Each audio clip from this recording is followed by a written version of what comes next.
This program is presented by Birch Gold Group, the precious metal IRA specialists.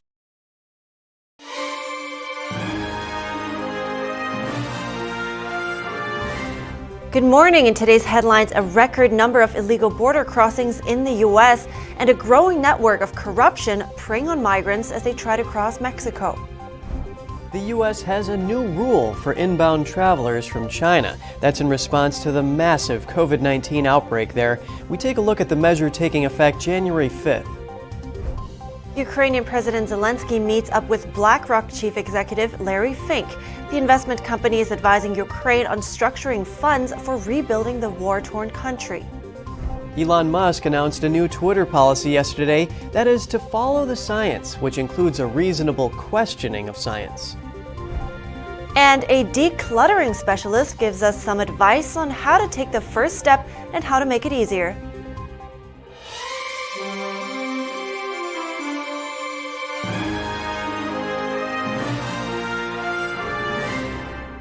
Good morning. Welcome to NTD. I'm Kevin Hogan. Good morning. I'm Evelyn Lee. It's Thursday, December 29th, and it's been a tumultuous travel experience for Southwest Airlines customer this holiday season.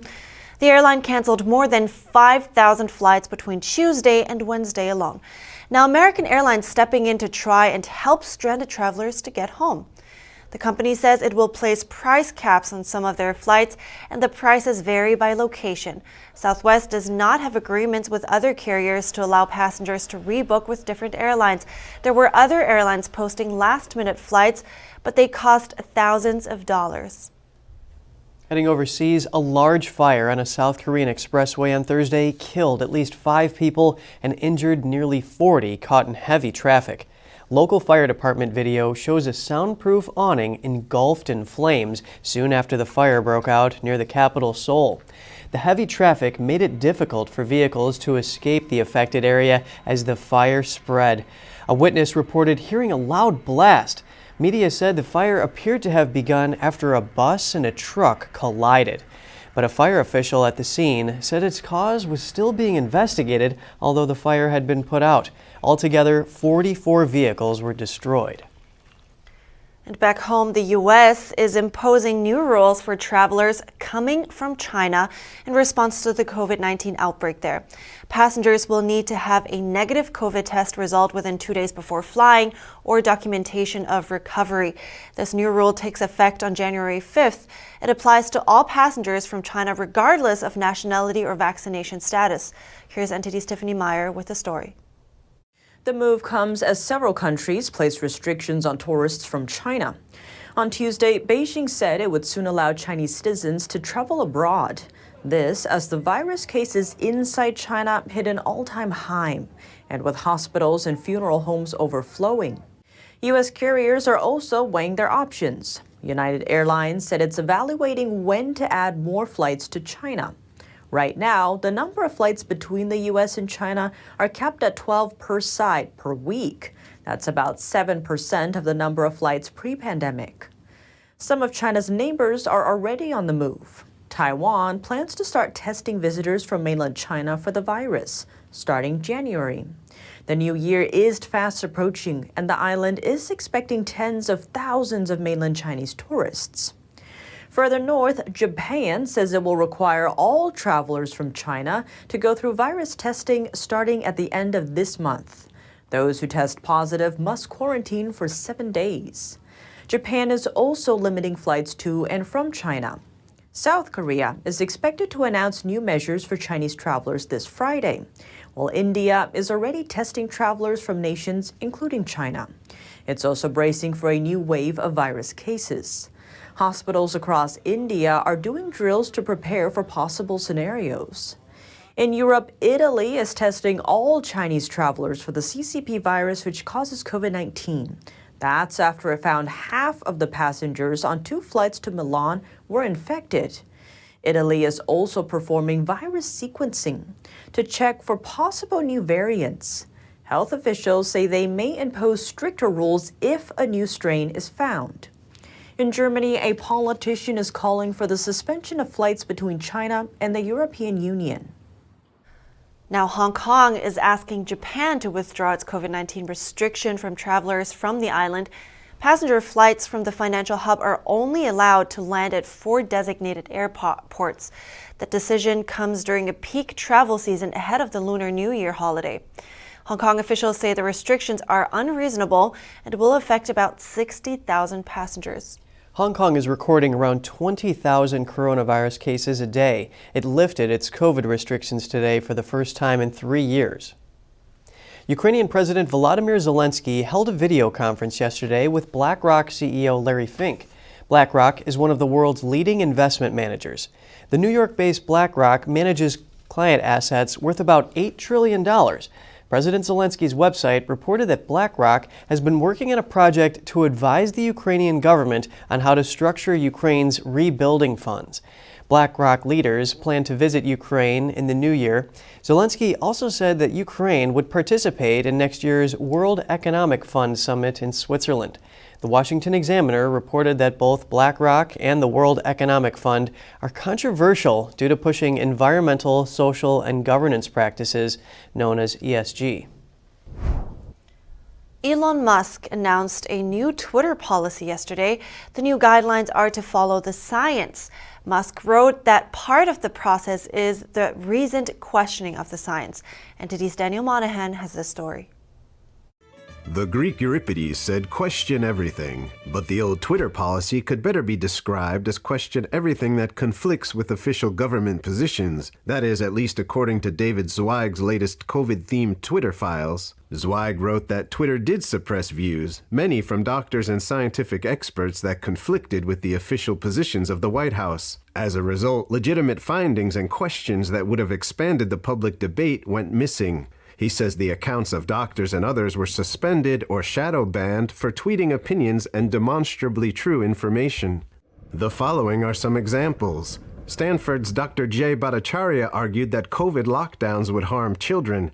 He said that places that avoided lockdowns had better results. Places that have followed such a strategy, Florida, Sweden, other places around the world, have done much better in terms of overall health outcomes. That got him on a trends blacklist that prevented his tweets from trending. Harvard epidemiologist Martin Koldorf tweeted that, quote, thinking that everyone must be vaccinated is as scientifically flawed as thinking no one should. Those with prior natural infection don't need it, nor children. Koldorf's tweet was hit with a misleading label and all replies and likes were shut off. American cardiologist Dr. Peter McCullough, formerly vice chief of internal medicine at Baylor University Medical Center, saw his account banned for vocally warning people about the dangers of myocarditis in connection with COVID vaccines. And mRNA vaccine researcher Robert Malone's account was apparently suspended for challenging the effectiveness of the vaccines. Meanwhile, Musk tweeted yesterday that anyone who says that questioning them is questioning science itself cannot be regarded as a scientist. Daniel Monahan, NTD News. Kansas Governor Laura Kelly signed an executive order Wednesday. The directive bans the social media platform TikTok from all state-owned devices. Kansas joins at least 7 other states that want to bar the China-owned app from government electronics over privacy concerns. Governor Kelly accused TikTok of mining user data and potentially making it available to the Chinese regime. Kansas government entities will have 30 days to implement changes before TikTok is blocked. The Trump administration threatened to ban TikTok over national security concerns in 2020. Democratic Congressman Jamie Raskin says he's been diagnosed with cancer. He released the news in a statement yesterday. The Maryland representative says it's a type of lymphoma, which he says is serious but curable. He says chemotherapy treatments are scheduled to begin this week, but he expects to continue working. The congressman says he's been advised the treatment will cause hair loss and weight gain, but joked that he's still holding out hope for the kind that causes hair gain and weight loss. Raskin oversaw the second impeachment of former President Trump. He also served on the January 6th committee. Coming up, a record number of illegal border crossings in the U.S. and a growing network of corruption preying on migrants as they try to cross Mexico. And an Ontario town has been fully crystallized in ice following last weekend's blizzard that hit Canada and the U.S. We'll have these stories for you after the break.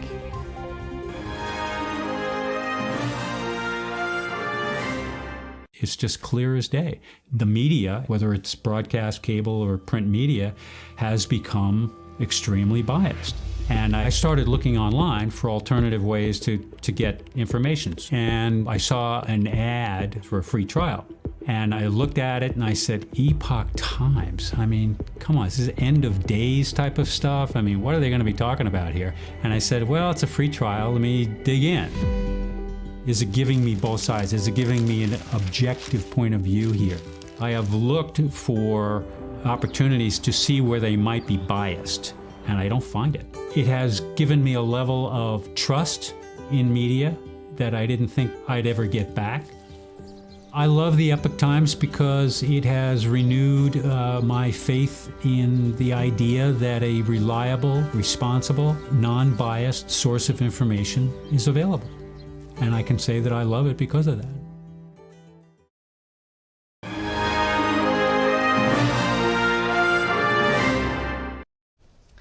Welcome back. Surging numbers of migrants are trying to cross through Mexico to get to the U.S. Along the way, many are taking advantage of their situation. A sprawling network of lawyers, fixers, and middlemen has taken root, and they're looking to turn a profit. NTD's Jeremy Sandberg has more on the growing corruption. Where some see despair, others see opportunity. Legal papers, freedom from detention, transit permits, temporary visas. All are available for a price via the network. Mexico has long been plagued by drug cartels that make millions from smuggling migrants. Now lawyers, fixers, and middlemen are also looking to get a percentage. Andre Ramirez, chief of the Mexican Commission for Refugee Aid, says corrupt practices such as selling documents have been on the rise since last year. It is a miserable thing to do as far as we are concerned. Because how is it possible that the people who are in need of international protection suffer at the hands of officials of the body that is in charge of their protection? When Mexico's president took office in 2018, he said fighting corruption was a top priority and declared the National Immigration Institute as one of the country's most corrupt institutions. Yet only a small percent of internal investigations have even made it to the prosecutor's office, about 1 in every 1,000. This corruption is unbelievable, and I have had talks with people who are experts in migration, and they tell me that this is never going to end, because many high officials are involved. Lawyers and brokers advertise prices for various safe passage papers through social media. Options range from $250 for transit to $1,100 for humanitarian visas for temporary legal stays in Mexico. Immigration officials are being accused of colluding with law firms. One such firm advertises on large signs outside its local immigration detention center. We are neither profiting nor stealing, nor doing anything outside the framework of the law. Working and working well does not imply doing something illegal. The firms allegedly get privileged access to migrant detention centers and to lists of those recently detained before they arrive, so they can offer their services as the only alternative. They asked for money at the migration detention center. First, you have to give the lawyers $150 to $500 to get you out of here. If not, they tell you they are going to deport you back to your country. They are colluding with the immigration authorities. In fiscal year 2022, U.S. authorities arrested nearly 2.4 million people trying to cross the border illegally. That's up 37% from the year before. The annual total is more than twice the highest level recorded during former President Trump's time in office. The Trump-era policy Title 42 was set to end this month, but will remain for now. But many migrants had already set out with news that Title 42 would end. I endured cold and hunger and now will end up taking the illegal routes through the narrow paths. The record number of illegal border crossings is wreaking havoc on the system. In El Paso, Texas, a new processing center is being built. Officials say it will increase capacity by about 1,000 people. Jeremy Sandberg, NTD News. Over 1,000 illegal immigrants have been transported to San Diego County, California in the past week. NTD's David Lamb heard from a county supervisor who says the influx of migrants is unsustainable for the county. San Diego County is at full capacity with the influx of migrants at its shelter and transit centers, and officials are demanding for federal government assistance. Well, unfortunately, 2 days before Christmas, my office was notified via the Border Patrol that they were going to be dropping off asylum seekers in San Diego County, approximately 200 of them, at different transit stations. San Diego County Supervisor Jim Desmond told NTD that the shelters in the county are filled up. When the Border Patrol buses people in from Texas or Arizona, they have to release the migrants because they can only hold people for so long. I asked a few questions like, well, are you providing them with tickets? Are you providing them with money, any assistance or guidance on how to even use the system or get to where they want to go? And the answer was no, no, no, and no. So basically, they were just dropping them off. They said in a safe manner, which was nice, but it would have been nice if they had some sort of guidance as well. Supervisor Desmond said this continued for at least 4 days so far, with over 1,000 migrants and asylum seekers dropped off. We have 600 beds, so we have been working on this issue, but right now we're inundated. I think the federal government really needs to step up and provide either housing or some sort of guidance resources at these transit stations to help these people get on their way.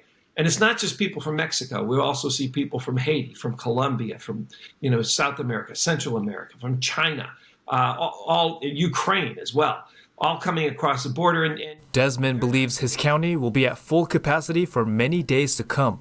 His solution is to secure the border and receive federal support, criticizing the Biden administration. The supervisor has been trying to bring awareness to the situation at the border. David Lamb, NTD News, California. A historic blizzard that hit the U.S. and Canada over the Christmas weekend brought strong winds and heavy snowfall, turning a town in Ontario into a fairy tale ice town. Drone footage shows a row of houses in Ontario's Fort Erie town fully crystallized in ice on Tuesday. A state of emergency was declared on Saturday in Canada's Niagara region, which includes Fort Erie, Crystal Beach, Fort Colborne, and Wainfleet. Western New York was hit hardest by an Arctic deep freeze. The blizzard extended over most of the United States for days, as far south as the Mexican border. At least 60 people died as a result of the winter weather across the U.S. Firefighters in Indiana responded to an unusual call on Monday. Some concerned residents called the Department of Natural Resources about a goose stuck in frozen sand along the shores of Lake Michigan. The firefighters were able to free the trapped bird. It was then taken to a wildlife rehabilitation and veterinary facility. The goose is now finally loose and is recovering. And next, we spoke to a decluttering specialist on how to make things easier for us and where the dead spaces that almost everyone overlooks. And hundreds of people gather at Times Square to send off 2022 by saying good riddance to things they want to change in the new year. Coming up in just a moment.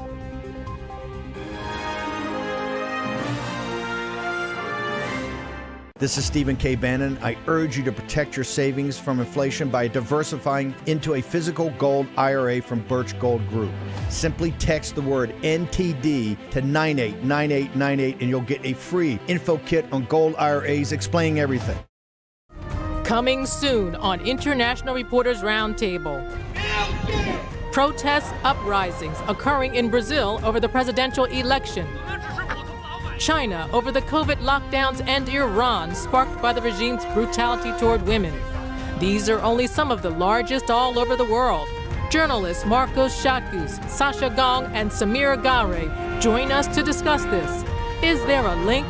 Tune in with NTD host Cindy Drukir and our guest panel, giving us a clearer picture of these global events. Saturday afternoon at 1 p.m. or Sunday at 7 p.m. Eastern Time.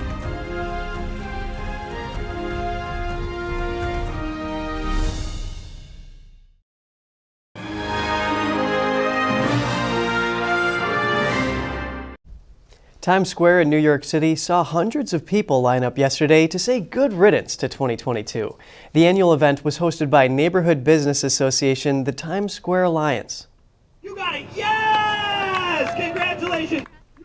Participants were asked to write down all the things they want to get rid of in the new year, tear the pages up, and then complete an obstacle course. It's been described as a good way to be mindful about what to let go of. For some, this means feeling less self-conscious and living life to the fullest. For others, it means getting rid of an object that represents pain they went through. So in 2023, I'm trying to get rid of a lot of doubt that I had in 2022.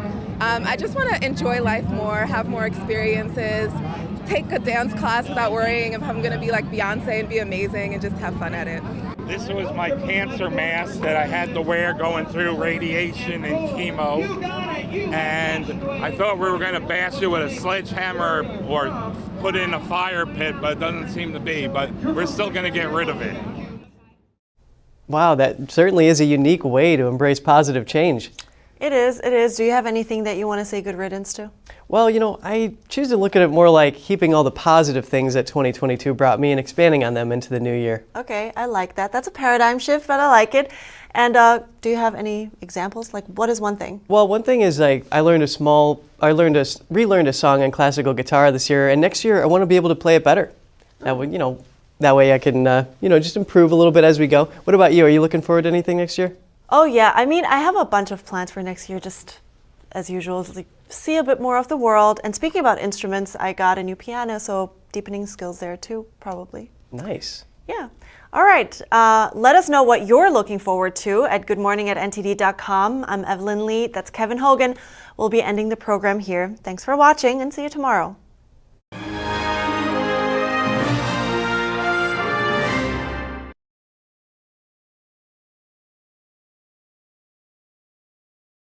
Thanks for watching us on YouTube. Did you know YouTube only keeps selective videos on its platform? So if you want to make sure you get the full picture, just subscribe to our newsletter. Go to newsletter.ntd.com and sign up. It's free.